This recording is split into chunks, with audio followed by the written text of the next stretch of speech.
Hello and welcome back to another FPL team selection video. We've finally reached game week 29, the first blank game week of the season, and we are feeling well prepared for it. I've got 3 transfers in the bank, of which I'm only going to have to use 2 of, and then we're going to have a pretty nice looking team for game week 29. But first of all, looking back at last week, it was literally couldn't have been a more average week. I genuinely think I got a green arrow of about 900 places. I think I was 928,000th in the world or something like that last week, if you wanted to go and check, and literally couldn't have got less of a green arrow. I think I claimed literally about 800 places or something, so it couldn't have been more average. And as you can see by the bench, if you have been keeping up with these videos recently, of course Raul Jimenez bagged an 8-pointer. And I did say to everyone, if you did own Raul Jimenez, to play him because I was benching him, and it seems to happen every single time that I put him on the bench. He always bags the points, and of course he scored and he got 3 bonus as well, which he always seems to get as well. He always manages the 3 bonus points just to rub it in a little bit more. I think what makes it worse as well is the fact that the majority of my team picked up a 2-pointer. You know, outside of Mohamed Salah as our captain, there was 31 points from the other 10 players, and 9 of those came from Bruno Fernandes, and everyone else basically stunk up the place. So no surprise that there barely was a green arrow. Thankfully, a couple of people obviously would have went for Palmer with the easy fixture. But we went back to Mo Salah and he picked up a 30 points, which was fantastic.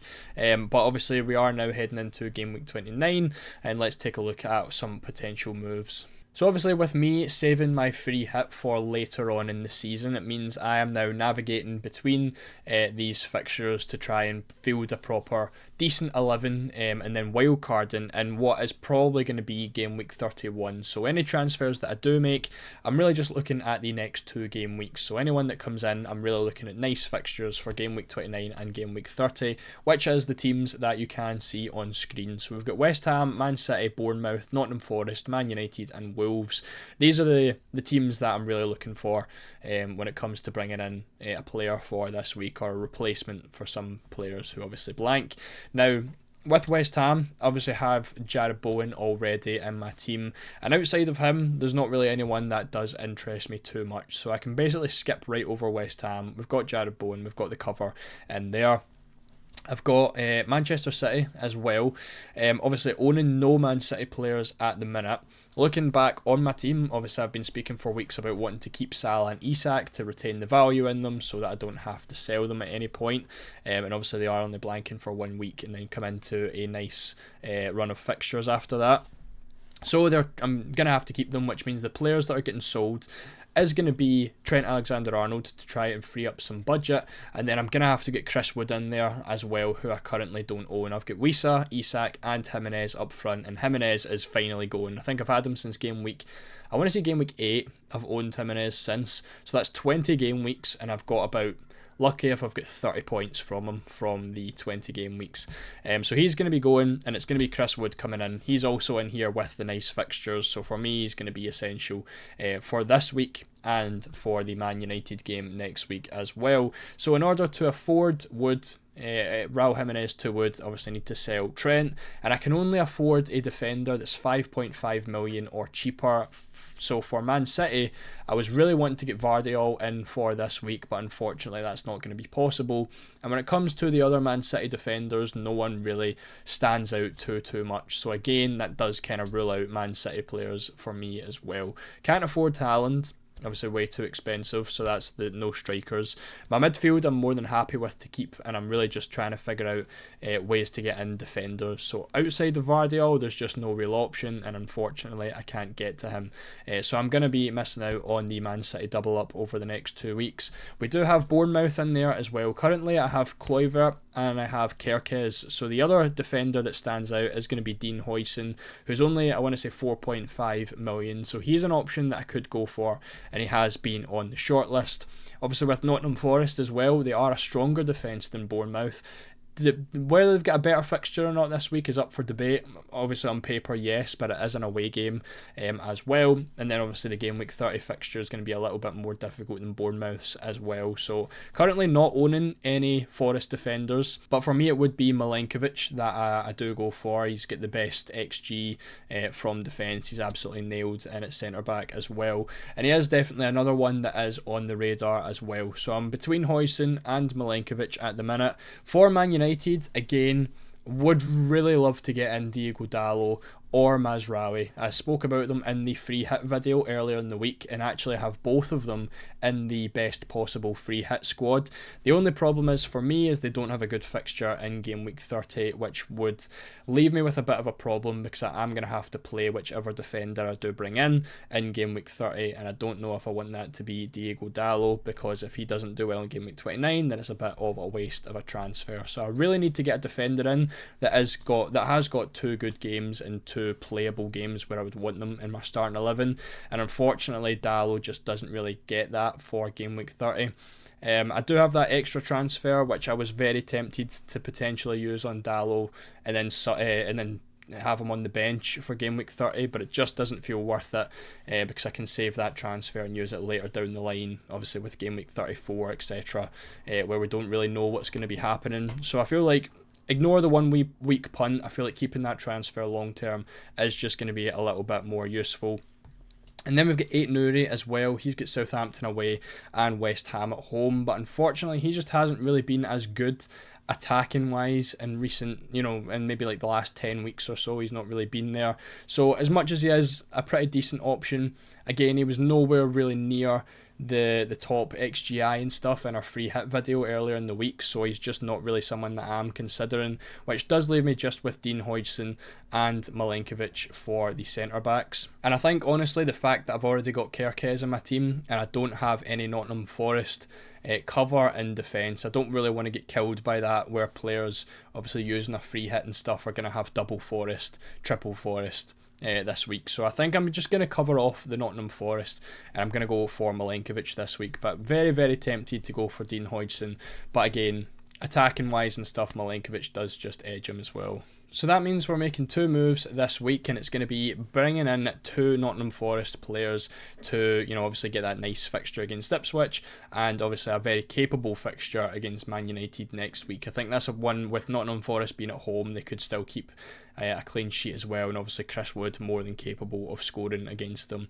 Obviously Jimenez is coming out and Trent is coming out, as we have already mentioned. Trent has also picked up a bit of an injury, so I can see him dropping in price pretty rapidly. So I've already made these transfers, and hopefully I don't really have to worry about too much else in terms of those guys dropping in price. I do expect Salah and Isak to drop in price over the next week or so, but again, I'm more than happy to keep them, even if it means losing 0.1, 0.2 million on each of them.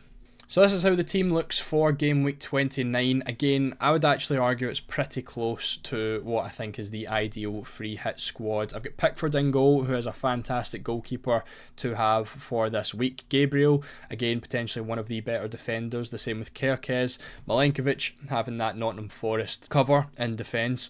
Unfortunately, I do have to play Castagne. I could transfer him out, I'd have a little bit more in the bank, but I'm just going to play him and save the transfer. Again, I'll look on FPL team in just a little minute so you can see the upcoming plans, but he is unfortunately going to have to play.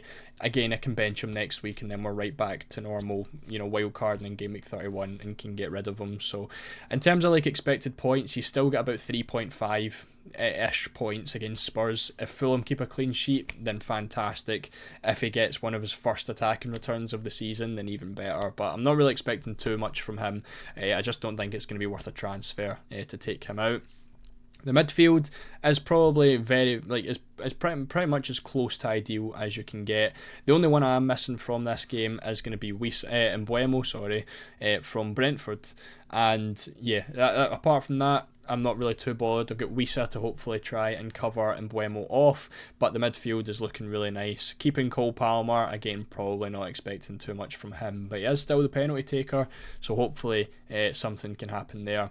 And then Gabriel will just have to score if he's not going to get the clean sheet. And then the front two, again, the best front two that you can have, outside of course, Erling Haaland. We've got Wood and we've got Wisa.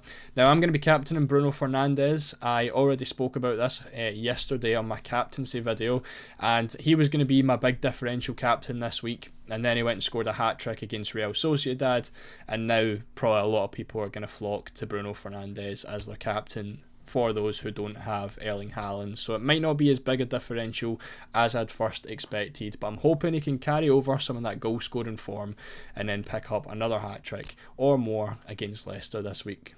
Bringing up FPL team, this is kind of how the team looks at the minute. So we've got obviously that extra transfer for game week 29, and this is how the team is going to look for game week 30. So still a very, very solid looking team. In defence, we've got obviously Ipswich for Kerkez, which is a great fixture.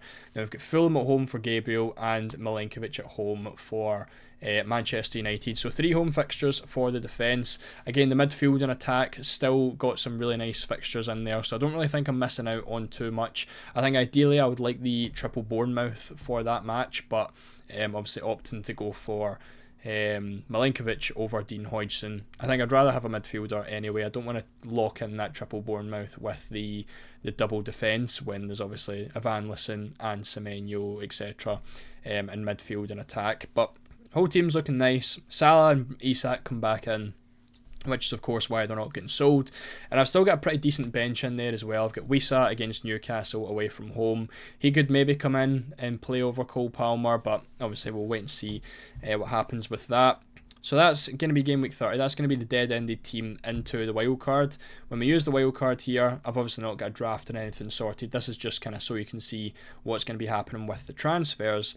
So I'll be using the wild card here, potentially using the bench boost in game week 32, then using the free hit potentially in game week 33, and then we're going to be heading into game week 34 with 4 free transfers, which is obviously why we're not bringing in Diogo Dalot this week, because I think this, when there's going to be lots of blanks and stuff in game week 34, I think having the extra transfer is definitely going to be a lot more worth it. So we're going to have 4 transfers available. Again, from this point onwards, probably not going to be using any transfers until game week 34, so I'm going to be able to stack them up really nicely and hopefully have a nice end to the season and build the rank back up. So that's going to be it for this video. If you did enjoy, make sure to leave a like. Do you agree with the transfers? Is it smart, do you think, to save that transfer for game week 34? Again, make sure to let me know down in the comments. Make sure to subscribe so you don't miss any future videos, and I'll see you all in the next one.